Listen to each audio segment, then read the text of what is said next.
ప్రియమైన దేవుని వారులారా, ఉగ్రతను చూపించు దేవుడు అన్యాయస్తుడగునా అన్నది ఈ ప్రశ్న. ఈరోజు నేను మీకు చెబుతున్నది కాదు. 1900 సంవత్సరాల క్రితమే అపోస్తలుడైన పౌలు ఇటలీ దేశంలోని రోమ పట్టణానికి, ఇటలీ దేశానికి క్యాపిటలిస్ట్ అయినటువంటి రోమా పట్టణానికి పౌలు గారు ఉత్తరం రాయడం జరిగింది. ఆ ఉత్తరంలో 3వ అధ్యాయము 5వ వచనంలో పౌలు గారు మాట్లాడిన మాటే ఈరోజు టైటిల్గా మీ ముందుకు వచ్చింది. చదువుదాం ఆ మాట. 5వ వచనం, 5వ వచనం 3వ అధ్యాయం 5వ వచనాన్ని మనం మన దుర్నీతి దేవుని నీతికి ప్రసిద్ధి కలుగజేసిన ఎడల ఏమందుము ఉగ్రతను చూపించు దేవుడు అన్యాయస్తుడగునా అన్నమాట ఉపయోగించబడింది. ఇదే ఈరోజు మన పాఠం పేరు. ఉగ్రతను చూపించు దేవుడు అన్యాయస్తుడగునా. ఉగ్రత అంటే కోపం. ఆయన కోపంతో మానవ ప్రపంచాన్ని శిక్షిస్తున్నాడు. ఆయన ఉగ్రత, ఆయన కోపం ఎంత భయంకరమైనదంటే, ఉగ్రత అనగా కోపం అండి. ఆయన కోపం మానవాళి పట్ల ఎలా చూపుతున్నాడో ఒకసారి ఆ విషయాన్ని మనం పరిశీలిద్దాం. ద్వితీయోపదేశ కాండము చూడండి, 32వ అధ్యాయము 22వ వచనాన్ని చదువుదాం. 32వ అధ్యాయము 22వ వచనం చదువుదాం. బాగా వినండి, దేవుడు మాట్లాడుతున్నాడు. నా కోపాగ్ని అనగా నా ఉగ్రతాగ్ని రగులు కొనును, పాతాళ అగాధము వరకు అది దహించేస్తుంది మిమ్మల్ని అని దేవుడు చెప్తున్నాడు. అంటే దేవుని ఉగ్రత, దేవుని కోపం, దేవుడికి కోపం వచ్చిందంటే, దేవుని ఉగ్రత మానవులపై బయలుదేరిందంటే, ఆయన ఉగ్రత అగ్ని లేదా కోపాగ్ని మనిషిని పాతాళ అగాధము వరకు దహించేస్తుంది, తరిమి వేస్తుంది అని చెప్తున్నాడు. అంటే మనిషిని దేవుడు పాతాళం అంటే ఏంటి? పాతాళం అంటే జైలు శిక్ష ఏంటి? పాతాళం అంటే కొన్ని రోజుల శిక్ష ఏంటి? అది కాదు. పాతాళము అంటే నిత్య శిక్ష. పాతాళము అంటే నిత్య శిక్ష అండి. నిత్య శిక్ష పొందే లోకానికి ఒక మనిషిని పంపించటం, అంత భయంకరమైన ఉగ్రత దేవుడు చూపటం, అది న్యాయమా అని ఈరోజు ఎంతోమంది నాస్తికులు, హేతువాదులు ప్రశ్నిస్తున్నారు. ఎందరో బైబిల్ విరోధులు, యాంటీ క్రైస్ట్, ఎంతోమంది క్రీస్తు విరోధులు మాట్లాడుతున్నారు. ఏమని? ఉగ్రతను చూపించడం దేవుడిది న్యాయం కాదు. నిరంతరము మండే నిత్యాగ్నిలో మనిషి ఆత్మను వేయటం దేవుడికి న్యాయం కాదు. క్రైస్తవులకు తెలియక, యెహోవా యొక్క లక్షణాలు తెలియక, ఆయన గుణగణాలు తెలియక అమాయకంగా క్రైస్తవులు మోసపోతున్నారు బైబిల్ దేవుడిని నమ్మి అని ఒక ఐందవుడు కూడా రాయడం జరిగింది. అతని పేరు చెప్పడం కూడా నాకు ఇష్టం లేదు. ఎందుకంటే ఆ ప్రశ్నించుటకు వాడు అర్హుడు కాడు. అతని పేరు మెన్షన్ చేయడం నాకు ఇష్టం లేక, అతనేంటి మహామహా మేధావులని పిలువబడుతున్న వారు ఎందరో దేవుణ్ణి ప్రశ్నించారు. దేవుడు ఉగ్రత చూపటం అన్యాయమని, పంపించేంతగా ఉగ్రత ఒక మనిషిపై చూపటం దేవుడికి న్యాయం కాదని ఎంతోమంది ఈ సమాజంలో రచనలు రాశారు, ప్రసంగాలు చేశారు. ఇప్పటికీ వాళ్ళు మాట్లాడిన మాటలు యూట్యూబ్లో మనకు ఆల్రెడీ ఉన్నాయి, అప్లోడ్ చేశారు. దేవుని పిల్లలారా ఆలోచించండి. ఈరోజే కాదు, పౌలున్న కాలంలోనే ఉగ్రత చూపించు దేవుడు అన్యాయస్తుడు అవునా అని ప్రశ్నిస్తున్నాడంటే ఆ కాలంలోనే అన్యాయస్తుడు అనేవారు ఉండొచ్చు అన్నమాట. అందుకే అన్యాయస్తుడగునా అన్న మాట పౌలు గారు మెన్షన్ చేశారు అక్కడ. అన్యాయస్తుడగునా ఇప్పటికీ క్రైస్తవులలో కూడా నిత్య శిక్ష దేవుడు వేయటం న్యాయం కాదు అని చాలామంది మాట్లాడడం కూడా మనం వింటున్నాం. క్రైస్తవ కుటుంబాలలో పుట్టి దీనంతటికి గల కారణం ఏంటో తెలుసా? దేవుని బ్యాప్టిస్టులు తెలియక, దేవుని వెనకున్న చరిత్ర తెలియక ఇలా మాట్లాడుతున్నారు. దేవుని పిల్లలారా, ఒక రోమా పట్టణంలో ఉన్న ప్రజలే కాదు, క్రీస్తుకు పూర్వం యెహెజ్కేలు ప్రవక్త భూమి మీద ఉన్న కాలంలో కూడా దేవుణ్ణి ఏమన్నారో ప్రజలు ఒకసారి ఆ విషయాన్ని కూడా మీరు చూడాలి. ఎందుకంటే నాటి నుంచి నేటి వరకు దేవుణ్ణి అన్యాయస్తుడని అనేవారు లేకపోలేదు ప్రపంచంలో. ఈ లోకం మంచివాడిని చెడ్డవాడు అంటది, చెడ్డవాడిని కూడా చెడ్డవాడే అంటుంది.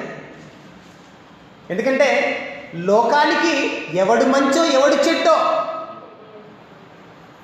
గ్రహించి అనంతటి జ్ఞానం 90% లేదు. మరో మనిషి చెడ్డవాడంటే బాగుంటుంది, కానీ దేవుడిని అన్యాయస్తుడంటే ఎంత గౌరవం అసలు అది అంటున్నారండి.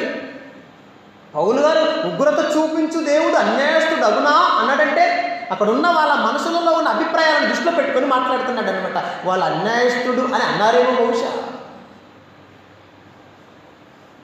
అలాగే యెహెజ్కేలు గ్రంథంలోకి వెళదాం ఒకసారి. 18వ అధ్యాయం యెహెజ్కేలు గ్రంథం 18వ అధ్యాయం 25వ వచనాన్ని చదువుదాం. యెహెజ్కేలు గ్రంథం 18వ అధ్యాయం 25వ వచనాన్ని చదువుదాం. అయితే యెహోవా మార్గము న్యాయము కాదని మీరు చెప్పుచున్నారు అంటున్నటువంటి దేవుడే మాట్లాడుతున్నాడు. అయ్యా, యెహోవా మార్గము న్యాయము కాదని వాళ్ళు ఏం చెప్తున్నారట? చెబుతున్నారట. యెహోవా మార్గము న్యాయం కాదు, అతని మార్గం అన్యాయమైనది అని మాట్లాడారనమాట. దేవుడిని నీ మార్గం న్యాయమైనది కాదు అని సాక్షాత్తు దేవుడిని నిలదీసింది ఈ అజ్ఞాన ప్రపంచం. అందుకే ఈరోజు మీకు తెలియాలి, దేవుడు న్యాయవంతుడో అన్యాయవంతుడో, దేవుడిలో ఎంత న్యాయం ఉందో, ఎంత నీతి ఉందో, ఎంత పవిత్రత ఉందో ఈరోజు మీరు తెలుసుకోవాలి. యెహోవా మార్గం అన్యాయమైనదని మీరు చెప్పుదురు అని కింద ఏమంటున్నాడు? ఇశ్రాయేలీయులారా అంటే అన్నదెవరు అనమాట? అన్నదెవరు? ఐగుప్తు దాసగృహం నుండి విడిపించినందుకు ఈ మాట అనిపించుకోవాల్సిన పరిస్థితి నా తండ్రికి వచ్చింది. వాళ్ళని ఎర్ర సముద్రాన్ని పాయలు చేసి వారిని దాటించినందుకు, ఫరో సైన్యాన్ని ముంచినట్టు ఆనాడే 6 లక్షల జనాభా ఎర్ర సముద్రంలో జల సమాధి చేసింటే దేవుడిని ఈ మాట వీళ్ళు అనేవారు కాదు కదా, వీళ్ళు వచ్చేవారు కాదు కదా భూమి మీదకి. మంచి మనసున్న మహారాజు కనుక వాళ్ళని బతికించారు. ఏమంటున్నారండి ఇశ్రాయేలీయులండి ఈ మాట అన్నది? యెహోవా మార్గం న్యాయము కాదని మీరు చెప్పుచున్నారు. ఇశ్రాయేలీయులారా నా మాట ఆలకించుడి. నా మార్గము న్యాయమే మీ మార్గమే కదా కొంచెం నీ మార్గమే కదా అన్యాయమైనది అంటున్నాడు అయ్యా దేవుడు. నా మార్గము న్యాయమే, మీ మార్గమే కదా అన్యాయమైనది అంటున్నాడు దేవుడు. అంటే దేవుడు అన్యాయం చేయలేదా? చరిత్రలో దేవుడు ఎవరికైనా అన్యాయం చేసినట్టు ఆదికాండము నుండి ప్రకటన గ్రంథము వరకు రాయబడిందా? దేవుడు అన్యాయస్తుడు అని దేవుడు మాట్లాడుతున్న కాలంలో, దేవుడు బైబిల్ రాయిస్తున్న కాలంలో బుద్ధి, జ్ఞానము, విచక్షణ జ్ఞానము ఉన్న ఏ ఒక్కడైనా దేవుడు అన్యాయస్తుడు అని అన్నారు తప్ప బుద్ధి లేనివాడు అన్నాడు. కానీ ఈ విషయంలో నీవు అన్యాయస్తుడవు అని కారణాన్ని చూపించి ఎవరు అనలేదు. తను కాక అన్నవారు ఉన్నారు తప్ప వాస్తవానికి దేవుడు ఉగ్రత చూపించు దేవుడు అన్యాయస్తుడు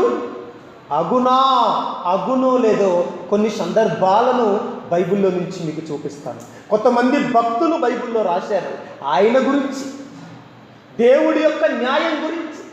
చదువుదాం ఒకసారి, బైబిల్లో చదువుదాం. విలాపవాక్యములు 1వ అధ్యాయము 18వ వచనము. విలాపవాక్యములు, ప్రవక్త అయిన ఇర్మియా రాసినటువంటి విలాపవాక్యములు 1వ అధ్యాయం 18వ వచనాన్ని చదువుతాం. ఇర్మియా ప్రవక్త ఏం చెబుతున్నాడో దేవుడి గురించి. యెహోవా న్యాయస్థుడు అని రాయబడి, అండర్లైన్ చేయండి. యెహోవా న్యాయస్థుడు. ఒక ప్రవక్త మాట్లాడుతున్నమాట. యెహోవా న్యాయస్థుడు అన్నాడండి. అన్యాయస్థుడు కదా? రోమాలో ఉన్నవారు అన్నట్టుగా అన్యాయస్థుడు కదా? లేదంటే ఇజ్రాయేలీలు, యెహెజ్కేలు ప్రవక్త కాలంలో ఉన్న ఇజ్రాయేలీలు నీ మార్గం అన్యాయం కదా అన్నారే దేవుణ్ణి, వాళ్ళు అన్నట్టుగా ఈయన అన్యాయస్తుడు కాడా? కాడు. యెహోవా న్యాయస్థుడు అని ఇర్మియా ప్రవక్త చెబుతున్నటువంటి బైబిల్లో యెహోవాలో అన్యాయం లేదు, న్యాయస్థుడు అన్నాడు. అలాగే యోబు గ్రంథం 34వ అధ్యాయం 10వ వచనాన్ని కూడా చదవండి. అక్కడేం రాయబడి ఉందో యోబు గ్రంథంలో 34వ అధ్యాయం 10వ వచనం. ఎవరితో మాట్లాడుతున్నాడు? మీకు విజ్ఞానం ఉంటే అజ్ఞానులకు అర్థం కాడు దేవుడు.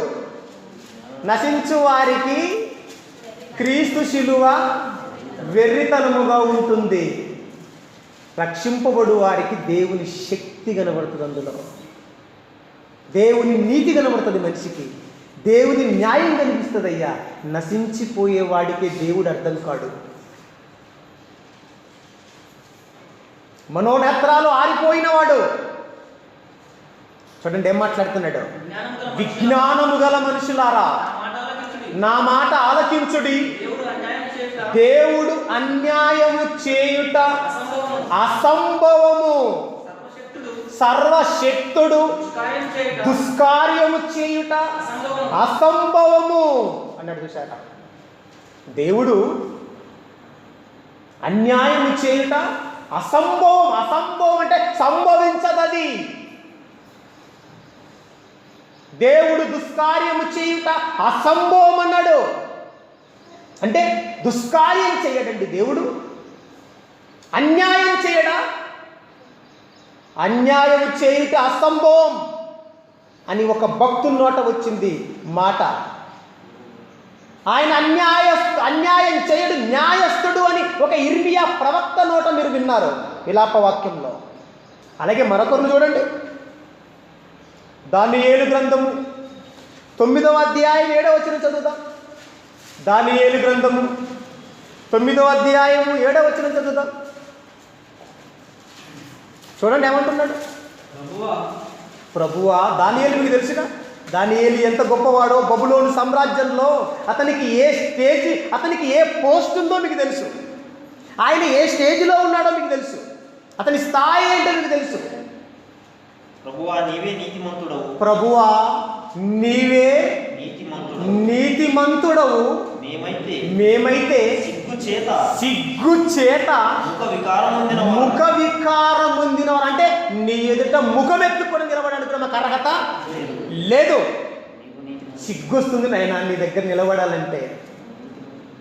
నీ నీతి ముందు మా నీతి చాలా చిన్నది నాయనా, నువ్వే నీతిమంతుడవు అని ఒక దానియేలు ప్రార్థన చేస్తున్నాడు. అయ్యా దేవుడికి నీ నీతి మెచ్చుకోదగ్గదయ్యా, నీ నీతి మెచ్చుకోదగినది.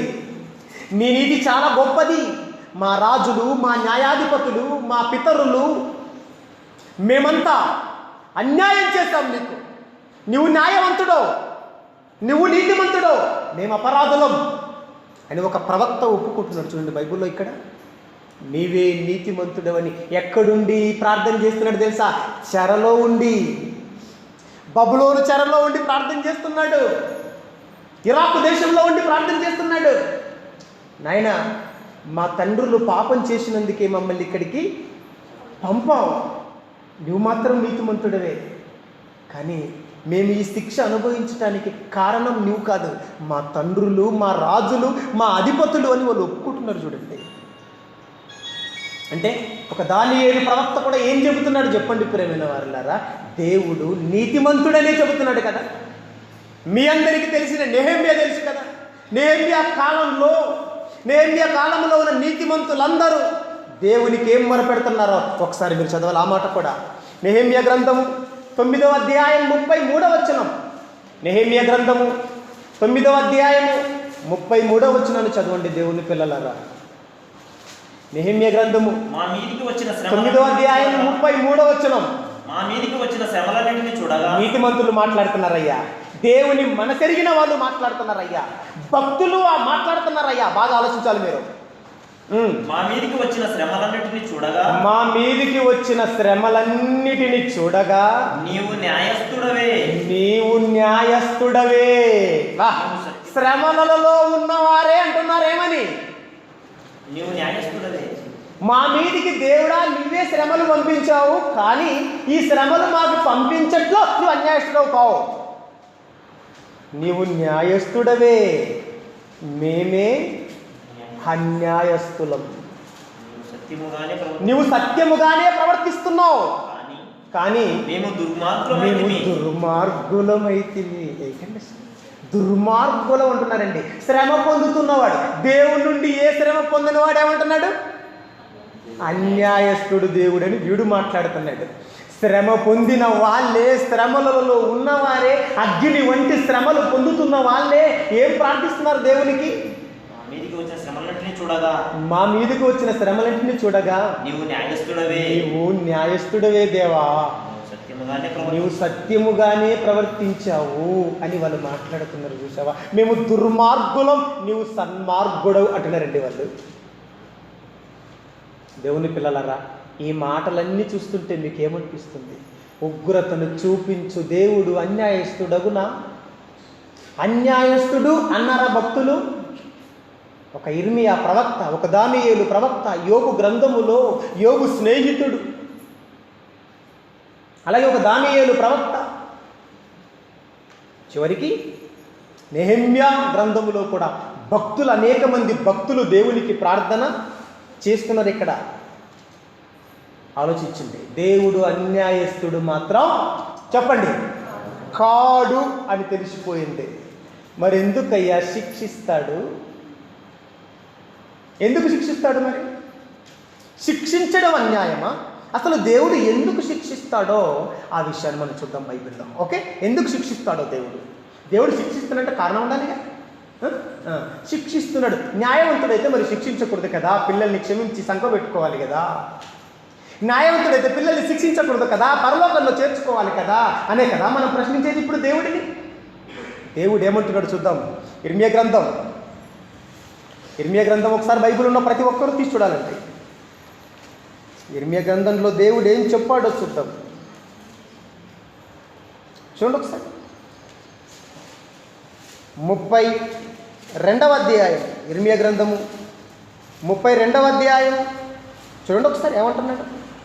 32వ అధ్యాయం 30వ వచనం. ఏలయనగా ఇశ్రాయేలు వారును యూదా వారును తమ బాల్యము మొదలుకొని నా ఎదుట చెడుతనమే చేయొచ్చు వచ్చుచున్నారు. బాల్యం మొదలుకొని ఒకసారి చెడుతనం చేసి ఎవడైనా క్షమిస్తాడయ్యా? బాల్యం మొదలుకొని ఇశ్రాయేలు లాంటి యూదులు, రెహబాము యరాబాము కాలంలో రాజ్యం సీలిపోయింది అన్న చెప్పాడు ఇంతకుముందు. ఇశ్రాయేలు రాజులు ఇందరు ఉన్నారు, యూదుల రాజులు ఇంతమంది ఉన్నారని. 2 రాజ్యాలుగా మారిన తర్వాత ఉమ్మడి రాజ్యంగా ఉన్నప్పుడు కూడా బాల్యము నుండి ఇశ్రాయేలీయుల దుర్గతి ఎట చూసారా? బాల్యము నుండి వాళ్ళు చెడుతనము చేయిచూ వచ్చుచున్నారు. తమ చేతుల క్రియల వలన నాకు కోపం పుట్టిస్తున్నారు. ఏం చేయాలి చెప్పండి? నా చేతుల క్రియల వలన నాకు కోపం రాలేదు, కానీ మీ చేతుల క్రియల వల్లే నాకు కోపం వచ్చింది. నా చేతులు భూమిని కలిగించాయి.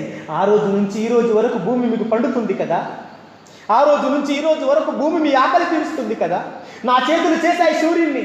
ఆ రోజు నుంచి ఈ రోజు వరకు సూర్యుడు మీకు వెలుతురిస్తుంది, వేడినిస్తుంది, సూర్య రసమినిస్తుంది కదా. సముద్రాలు నా మాట వింటున్నాయి కదా. నా చేతులతో చేయబడింది ఏదైనా నాకు లోబడుతుంది. నా చేతులతో చేయబడిన దానివల్ల నాకు కోపం లేదు, కానీ మీ చేతులతో చేస్తున్నారు చూసారా, మీరు అందును బట్టి నాకు కోపం వస్తుంది. బాల్యము నుండి చెడుతనమే చేస్తుంటే నేను ఏం చేయాలి చెప్పండి? నేను పరిశుద్ధుడని, నా పిల్లలుగా మీరు భూమి మీద పరిశుద్ధులుగా బ్రతికి తిరిగి నా దగ్గరికి రమ్మని నేను మిమ్మల్ని భూమిపైకి దించితే బాల్యము నుండి చెడుతనం చేస్తూ బతుకుతారా చెప్పండి? మీ చేతుల క్రియలే కదా, మీ చేతి పనులే కదా నాకు కోపం పుట్టిస్తున్నాయి. నేను కోపంలోకి వెళ్ళిపోవటానికి కారణం, నేను మిమ్మల్ని శిక్షించాలని అన్న ఆలోచనలోకి నేను వెళ్ళిపోవడానికి గల కారణం ఏంటో తెలుసా? మీ క్రియలే, మీ ప్రవర్తనే. దేవుడు ఎంత మంచోడో తెలుసప్పుడు వెళ్ళారా? దేవుడు ఎంత మంచోడంటే ఒకసారి మీకు చూపిస్తానన్నమాట. విలాపవాక్యములు ఎంత మంచివాడో దేవుడు ఒకసారి మీరు చూడాలండి. విలాపవాక్యములు, దేవుడు ఎంత మంచి మనసున్నటువంటి మహారాజో దేవుడు. బైబిల్లో ఆ మాట మీరు చూడాలి ప్రియమైన వారులారా. చూడండి ఒకసారి 3వ అధ్యాయము విలాపవాక్యములు 3వ అధ్యాయము చూడండి 33వ వచనాన్ని చదువుదాం. 3వ అధ్యాయం 33వ వచనం. దేవుని మనసేంటో, ఆయన దైవత్వం ఏంటో చూడండి ఒకసారి మీరు. ఆయన హృదయపూర్వకముగా నరులకు విచారమైనను బాధనైనను కలుగజేయడు. చేయడా? మనం విచారిస్తూ ఉండటం ఆయనకి ఇష్టం అనుకుంటున్నారా? మనం బాధపడుతూ ఉండడం ఇష్టం అనుకుంటున్నారా? శరీరంలో భూమి మీద ఆకలితోనే పడకూడదని ఎన్ని రకాల ఆహార పదార్థాలు మన పాదాల దగ్గర పెట్టాడు చూడండి. శరీరంలో బాధపడకూడదని. అవునా కదా? ఆలోచించండి. నా పిల్లలు గాలి లేదనో, నీళ్లు లేవనో, ఆహారం లేదనో, నా పిల్లలు బాధపడకూడదని గాలి, నీరు, ఏమైనా ఆహారం, ఎన్ని రకాలండి. ఒక రకం అండి ఆహారం పెట్టింది ఆయన. ఆహార పదార్థాలు ఒక రకమా? ఎన్ని రకాలండి. ఒక్కొక్క జాతి 100 రకాల చెట్లు ఉన్నాయండి ఈరోజు. ఆలోచించండి. ఎన్ని పెట్టిన దేవుడు. మనం బాధపడడం ఆయనకి ఇష్టం చెప్పండి? లేదు. విచారమైనను బాధైనను. ఎంత మంచి మనసు ఉంటే ఆ మాట అనాలి. ఏమంటాడు తెలుసా? మీరు చింతించకండి, మీ చింత యావత్తు, చెప్పండి గట్టిగా నాకు, మీ చింత యావత్తు నా మీద వేయండి అంటాడు. అందరి చింత యావత్తు ఆయన మీద వేయాలన్నా? మోస్తాడా చెప్పండి? ప్రపంచ భారం మోసుకుంటాడా? మోసుకుంటాడు. అంత మంచి మనసు ఉన్నవాడు. మీలో ఎవరికైనా శ్రమ సంభవించనా అతడు ప్రార్థించవలెను. నాకు మొరపెట్టుము, నేను నీకు ఉత్తరం ఇచ్చేదను.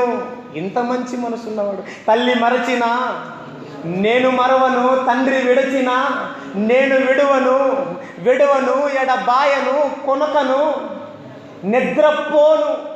ఇంత ప్రేమ పెంచుకున్నాడే మన మీద ఆయన. ఆ నీతిమంతుడు, ఆ న్యాయవంతుడు, ఆ యథార్థవంతుడు, ఆ పరిశుద్ధుడు, ఆ పవిత్రుడు, అంత గొప్పవాడు అన్యాయం చేయుట సాధ్యమవుతుందా? మనకు అన్యాయం చేస్తాడండి ఆయన? చెయ్యలేడు. ప్రేమైన వాళ్ళారా, మనం చేస్తామేమో దేవుడికి, ఆయన మాత్రం అన్యాయం చేసేవాడు కాదు. దేవుడు అన్యాయస్తుడు అనేవాడు అన్యాయస్తుడు, కానీ నా దేవుడు మాత్రం అన్యాయస్తుడు కాదు. ఎందుకంటారా? దేవుని ఉప్పు తిని దేవుడి కోసం బతకకుండా దేవుని నేలెత్తి చూపుతున్నాడు. చూసావా? ఆ దరిద్రుడు వాడంటే అన్యాయస్తుడు. ఇశ్రాయేలు అన్యాయస్తులు, నా దేవుడు న్యాయవంతుడు. చూసారా? బైబిల్లో ఎంత మంచి మాటలు ఉన్నాయి. ఏంటండి? మీ చేతి క్రియలే నాకు కోపం పుట్టిస్తున్నాయి. మీరంటే నాకు చాలా ప్రేమ. మీకోసమే పరలోకం, మీకోసమే భూలోకం, కోటాని కోట్ల దూతలు మీకోసమే, సర్వం మీదే, నేనున్నదే మీకోసం.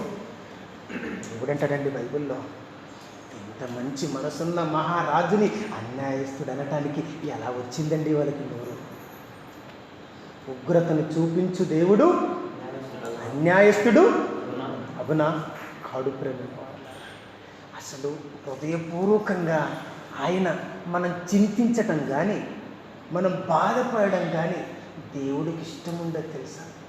ఒక్కసారి నువ్వు నాయన నువ్వు ఘోర పాపం చేసినా కూడా, తండ్రి నన్ను క్షమించు, ఈ ఒక్కసారి నా ప్రార్థన ఆలకించి నన్ను కనుకరించు నాయనా, ఈ ఫిలిస్తీన్లందరినీ చంపేస్తాను నాయనా, ఈ ఒక్కసారి ప్లీజ్ గాడ్ అని దేవుని హెల్ప్ అడిగాడు ప్రేమైన వాళ్ళారా. ఆయన పేరు చెప్పండి, సంసోన్. ఆఖరిగానైనా ఈ ఒక్కసారి తండ్రి నేను దుర్మార్గున్నైనా, నేను జల్దెలీలా దగ్గరికి వెళ్ళానైనా, వేషలతో నేను పాపం చేశానైనా, కానీ నువ్వు నీతిమంతుడవునైనా, నా కోసం నా తల్లిదండ్రులతో ఎంతో చెప్పావు నాయన, వాడు నాకు నాజీరు చేయబడిన వాడు, నీ గర్భాన పుట్టబోతున్నవాడు మనోహర్, నీ గర్భాన పుట్టబోతున్న నా కుమారుడు సంసోను గొప్పవాడు, ఇశ్రాయేలీలను ఫిలిస్తీన్ల చేతి నుండి రక్షించేవాడు ఆయన. ఆయన తల మీద మంగళ కత్తి వేయకూడదు, ద్రాక్షారసం తాపకూడదు, మద్యం తాపకూడదు. ఆయనకి ఎన్నెన్నో కలలు కన్నావు, నా మీద ఎన్నెన్నో ఆశలు పెంచుకున్నావు, నన్ను ఎంతగానో ప్రేమించావు, ఎంత గొప్పవానిగా ఈ భూమి మీద పుట్టించావు, కానీ నేను నీకు అన్యాయం చేశాను కదేవా, ఈ ఒక్కసారి నన్ను క్షమించు తండ్రి అంటే కన్నీటితో ఏడ్చుకుంటూ 2 కళ్ళు పోయినాయండి, 2 కళ్ళు పెరిగేశారు. ఎవరివి? సంసోని కామం కన్నులకు ఎక్కితే, కామం కన్నులకు ఎక్కిన కన్నులను ఉడబీకేశారండి ఫిలిస్తీన్లు. చివరిగా మొరపెట్టాడు ఏడ్చుకుంటూ, 2 కళ్ళు లేని గుడ్డివాడిగా. ఒకనాడు మేకపిల్లని చీల్చినట్టు చీల్చాడు సింహాన్ని, 1000 మందిని దవడ ఎముకతో చంపేసి కుప్పకేశాడు. వింటున్నారా? అంత గొప్పవాడు ఆయన. 2 కళ్ళు పోయి కన్నీటితో ప్రార్థన చేశాడు. అదేంటండి, ఏ గుడది? ఇది దాగోను గుడి స్తంభాలకు కట్టబడిన వాడై, 2 కళ్ళు లేక, ప్రపంచాన్ని చూసే భాగ్యం లేక, నా జీవితం ఇంత దరిద్రంగా ముగుస్తుంది కదా అని ఒక్కసారి హృదయపూర్వకంగా నాయనా నన్ను క్షమించు నాయనా అని ఏడుస్తూ ప్రార్థన చేసేసరికి ధవలమైన మహాసింహాసనం మీద కూర్చున్న కన్న తండ్రి మనసు ఒక్కసారి ఇలా కదిలిపోయింది. క్షమించేస్తున్నాను బిడ్డ అని పరిశుద్ధాత్మను పంపించాడు మరలా ఆయన మీదికి. ఒక్కసారి స్తంభాలకి మళ్ళీ కూల్చిపోయి, అంతకుముందు చంపిన వారి కంటే ఆ రోజే ఎక్కువగా చంపేశాడు శత్రు సైన్యాన్ని. సుమ నీతిమంతులను కాదు, అది మీరు మనసులో పెట్టుకోవాలి. అందులో కూడా న్యాయం ఉంది. దేవుని పిల్లలారా, అంత మంచి మనసు ఉన్నవాడండి. కనుక ఆలోచించండి, దేవుడు ఉగ్రత చూపు దేవుడు అన్యాయస్తుడు కాడు. ఒకసారి ఇర్మియా గ్రంథంలోకి వెళ్ళండి. ఇర్మియా గ్రంథం ఒకసారి బైబిల్లో ఉన్న ప్రతి ఒక్కరు చూడాలి. ఇర్మియా గ్రంథం బైబిల్ ఉన్న ప్రతి ఒక్కరు తెరిచి చూడాలి ప్రియులారా. నేను చెబుతున్న మాటలు అలా ఉన్నవో లేవో. 4వ అధ్యాయం 18వ వచనం చదువుతాం. 4వ అధ్యాయం 18వ వచనం. నీ ప్రవర్తనయు నీ క్రియలను వీటిని నీ మీదికి ధనవంతునికి నరకం రావటానికి కారణం అతని ప్రవర్తన, అతని క్రియలే. ఇస్కరియోతు యూదా అగ్నిగుండంలోనికి పోవడానికి కారణం అతని క్రియలే, అతని ప్రవర్తనే తప్ప దేవుడు మాత్రం వాళ్ళకు అన్యాయం చేయలేదు.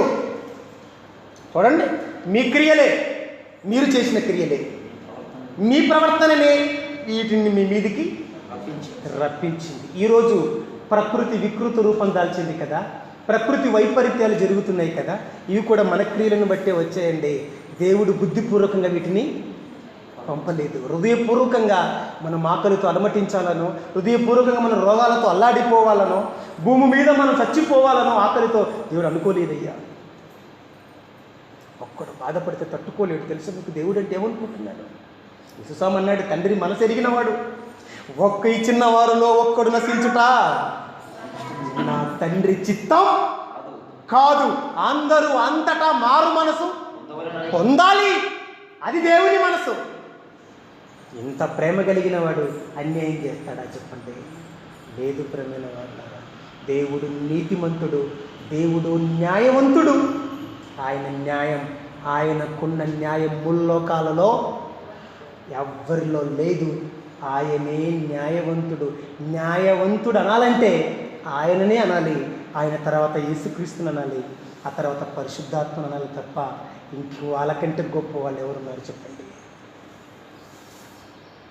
మన క్రియలను బట్టి దేవుడు మనకి శిక్ష అమలు చేస్తున్నాడు. అదే పౌలు గారు చెప్పాడు రోమీయులకు. చదవండి, రోమపత్రిక 2వ అధ్యాయం. రోమపత్రిక 2వ అధ్యాయం. రోమపత్రిక 2వ అధ్యాయం చూడండి ఒకసారి. అపోస్తలుడైన పౌలు గారు రోమీయులకు చెప్పిన మాట మీరు చూడాలి. 2వ అధ్యాయం చదవండి. 9వ వచనం చదువుదాం, 8 నుంచి. అయితే భేదములు పుట్టించి సత్యమునకు లోబడక, అయితే భేదములు పుట్టించి సత్యమునకు లోబడక దుర్నీతికి లోబడు వారి మీదికి దేవుని ఉగ్రత భేదాలు పుట్టించి సత్యానికి లోబడకుండా దుర్నీతికి లోబడు వారి మీదికి దేవుని ఉగ్రత రౌద్రమును వచ్చును. దుష్కార్యం బాగా వినండి. దుష్కార్యము చేయు ప్రతి మనుషుని ఆత్మకు మొదట యూదునికి, ఆ తర్వాత అన్యజనుడైన గ్రీసు దేశస్థునికి కూడా శ్రమయు వేదనయు కలుగును. ఇది న్యాయం అన్నాడు దేవుడు పౌలు గారి ద్వారా. పౌలు మాట్లాడుతున్నాడు, దేవునికి న్యాయం ఇది. దుష్కార్యం చేసేవాడిని వదిలిపెడతారా చెప్పండి? దుష్కార్యం చేసేవాడిని నేను శిక్షిస్తాను అంటున్నాడు దేవుడు. ఇక్కడ ఆలోచించాలి మనం. ఇక్కడే అగ్ని వంటి ప్రశ్న. ఇది అర్థం కావాలి మీకు. దుష్కార్యం చేసే ప్రతి మనిషిని నేను శిక్షిస్తానంటాడు దేవుడు. అది న్యాయమా అన్యాయమా మీరు చెప్పాలి నాకు. ఇంకో విషయం చెప్తాను మీకు. దుష్కార్యం చెయ్యగానే శిక్షించే చెడ్డవాడు కాదు దేవుడు. దుష్కార్యం చేయగానే నువ్వు చచ్చిపోయేంత వరకు క్షమాపణ నీకు క్షమాపణ ఉంది. దుష్కార్యం చేస్తున్న వారికి చచ్చిపోయేంత వరకు క్షమాపణ ఉంది. తండ్రి, నేను దుష్కార్యం చేశాను, నన్ను క్షమించంటే క్షమించి రక్షిస్తాడు ఆయన్ని. అయితే దేవుడు ఒక మాట చెప్తున్నాడు, నేను న్యాయవంతుని. నా చట్టంలో ఏముందో తెలుసా? దుష్కార్యం చేయు ప్రతి మనిషిని ఆత్మని శ్రమ పెడతానన్నాడు. అతని యూదుడైనా, గ్రీసు దేశస్థుడైనా, లేదా ఇటలీ దేశస్థుడైనా, భారతదేశస్థుడైనా, ఎవడైనా దుష్కార్యం చేస్తే మాత్రం వాని ఆత్మకు నేను శ్రమ కలిగిస్తానన్నాడు. అదేంటి? దుష్కార్యం చేసిన వానికి శిక్షించడం, దుష్కార్యం చేసిన వారిని నిత్యాగ్నిలో వేయడం దేవుడికి న్యాయమా? శిక్షించడం న్యాయమా అన్యాయం? మీరు చెప్పండి. న్యాయమా అన్యాయమా? అన్యాయం అంటే నేను ఒక ప్రశ్న అడుగుతాను సూటిగా ఈ ప్రపంచాన్ని. ఈ భారతదేశంలో ఎందుకు కోర్టులు ఉన్నాయి, ఎందుకు జైళ్ళు ఉన్నాయి చెప్పండి? చెప్పండి, ఎందుకున్నాయి? జైలు శిక్ష వేయొచ్చా? తప్పంటాను నేను. ఉరి శిక్ష వేయొచ్చా? చెప్పండి.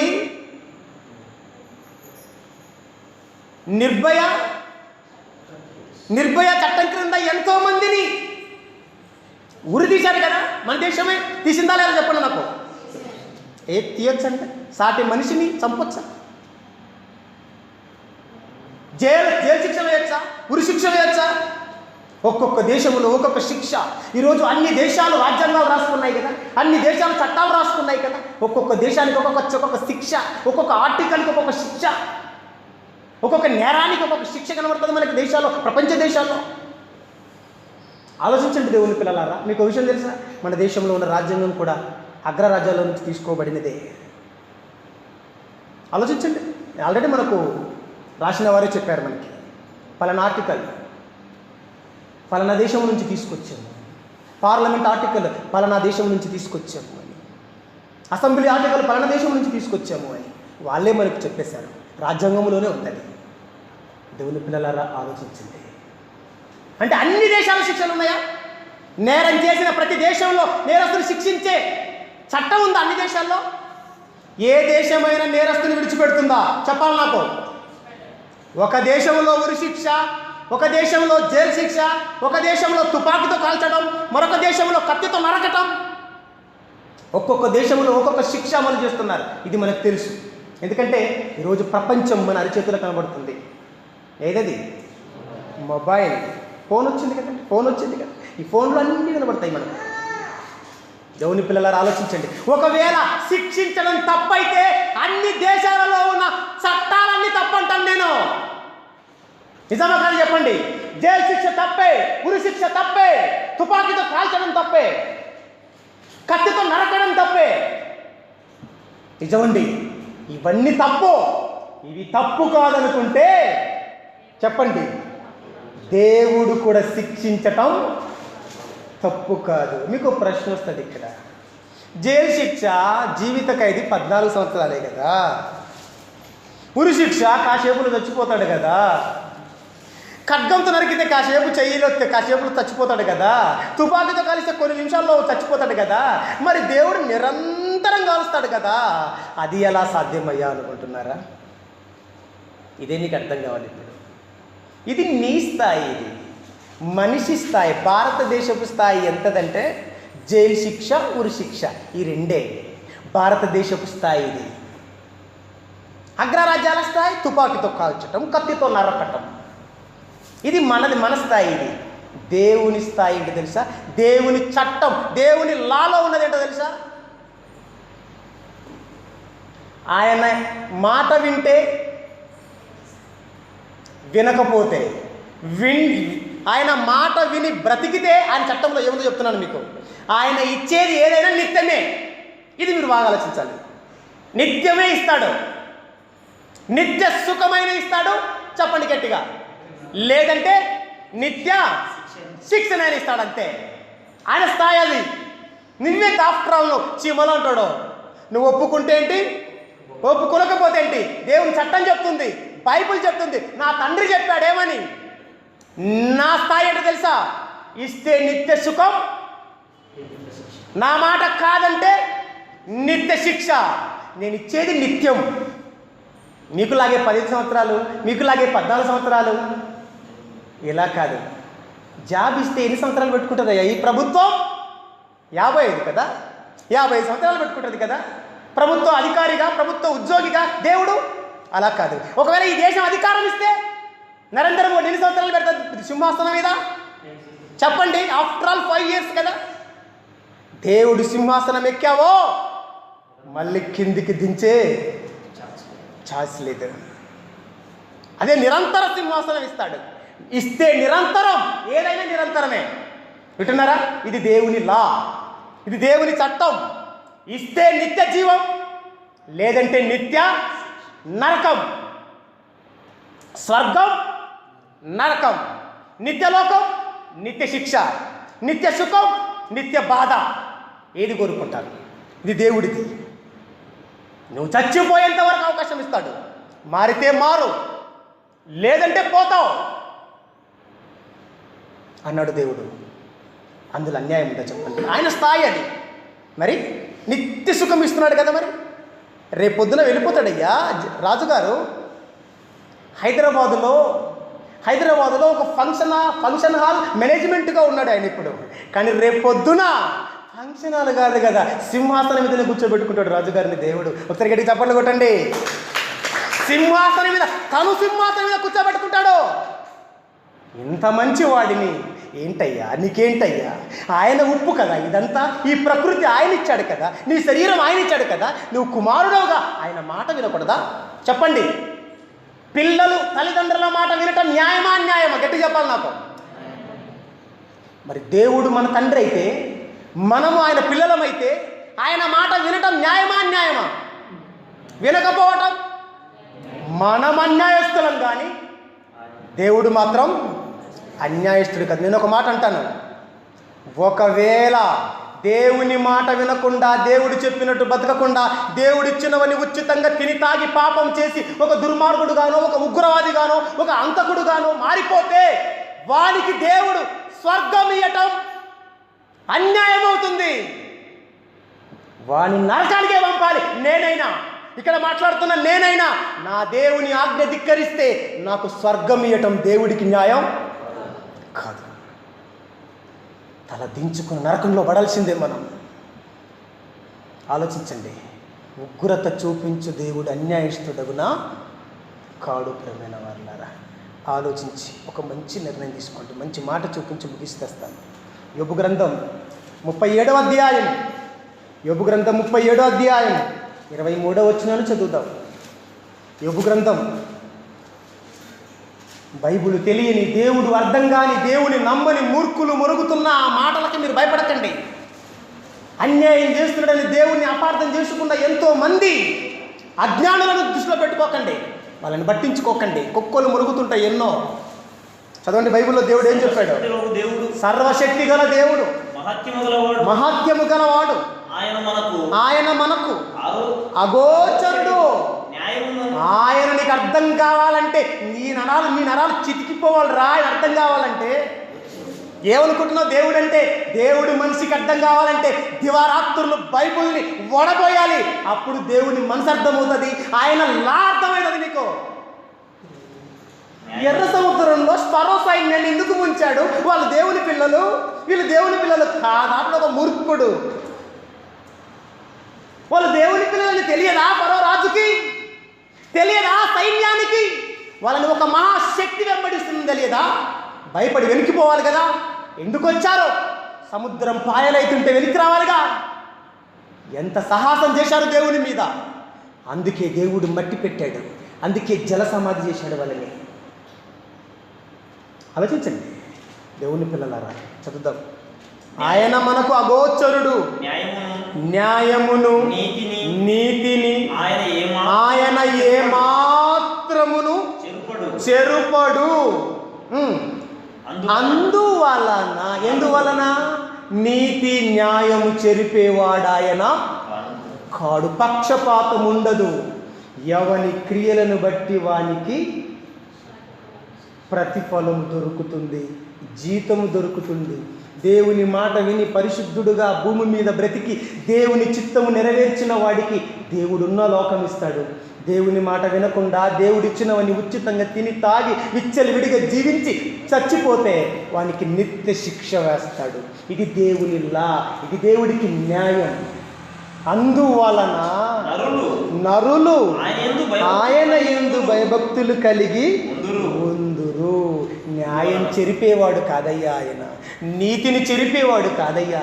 మన తండ్రి నీతిమంతుడు, మన నిలువెత్తు నిదర్శనం అండి నీతికి, న్యాయానికి మన దేవుడు. ఆలోచించండి, ఒక మంచి నిర్ణయం తీసుకోండి. ఉగ్రత చూపించు దేవుడు అన్యాయస్తుడు అగునా? చెప్పండి. కాడు. అనేవాడే అవుతాడు తప్ప దేవుడు మాత్రం అన్యాయస్తుడు కాడు. న్యాయవంతుడు. దేవుని కోసం బతకండి.